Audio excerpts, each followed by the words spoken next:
भुदरगड तालुक्यातील श्री क्षेत्र आदमापूरमध्ये संत बाळूमामांच्या वार्षिक भंडारा यात्रेसाठी महाराष्ट्र, कर्नाटक, गोवा तसंच आंध्र प्रदेश राज्यातील भाविक मोठ्या संख्येने दाखल होत आहेत। रविवारी यात्रेचा मुख्य दिवस असल्याने मंदिर परिसरात भक्तांची प्रचंड गर्दी होत असून बाळूमामांच्या नावाने चांगभलच्या जयघोषात संपूर्ण परिसर दुमदुमलाय।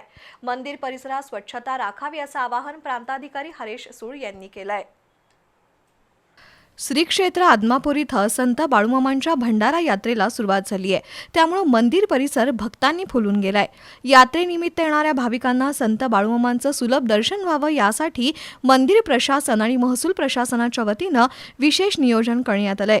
भाविकांसाठी महाप्रसादाची व्यवस्था, स्वच्छ पिण्याचं पाणी तसंच इतर मूलभूत सुविधा उपलब्ध करून देण्यात येत आहेत।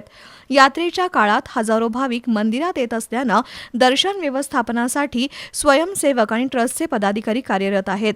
यात्रेसाठी मोठ्या प्रमाणावर वाहनांची ये-जा होत असल्यानं वाहतूक कोंडी टाळण्यासाठी ट्रस्टच्या वतीनं विशेष पार्किंग व्यवस्था करण्यात आली आहे। भाविकांनी आपली वाहनं रस्त्यावर किंवा रहदारीच्या ठिकाणी उभी न करता नेमून दिलेल्या पार्किंग ठिकाणीच लावावीत तसंच मंदिर परिसरात स्वच्छता राखावी असं आवाहन प्रांताधिकारी हरेश सूळ यांनी केलंय। दरम्यान अनेक भाविक परंपरेनुसार पायी चालत तसंच पालख्यांमधूनही संत बाळूमामांच्या दर्शनासाठी येत आहेत। बाळूमामांवर प्रचंड श्रद्धा असल्यानं मालवण ते आदमापूरपर्यंत पायी चालत येत असल्याचं भक्तांनी सांगितलं। संत बाळूमामाच्या भंडारा उत्सवाला गेले 5 वर्षे आम्ही सतत येत आहोत।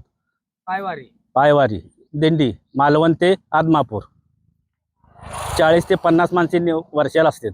आम्ही मालवण ते आदमापूर हे आम्ही पायदिंडी करत आहोत। झाले 5-1 वर्ष झाली पूर्ण 40 ते 50 लोक असतो सगळे आम्ही आणि मालवण ते आदमापूर ह्या ठिकाणीहून इथेपर्यंत आम्ही हे करत आहोत, पायदिंडी करत आहोत। सेवा म्हणजे श्री संत सद्गुरू बाळूमामा हे आपले गाणं आम्हाला चांगला आशीर्वादही देतात आणि आम्हाला चांगलं बळी देतात आणि आम्हाला चांगलं यशही भेटतं त्यांचं आणि आमच्यावर त्यांची कृपा आहे। या ठिकाणी भाविकांसाठी पिण्याचं पाणी, विश्रांतीसाठी शेड तसंच इतर सेवा सुविधा उपलब्ध करून दिल्या आहेत। त्यामुळे दूरवरून येणाऱ्या भाविकांना मोठा दिलासा मिळतोय।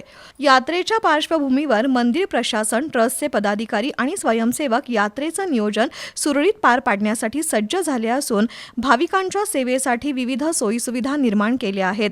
संत बाळूमामांच्या दर्शनासाठी येणाऱ्या भक्तांच्या ओघामुळे आदमापूर परिसरात उत्साहाचं आणि भक्तिमय वातावरण निर्माण झालंय।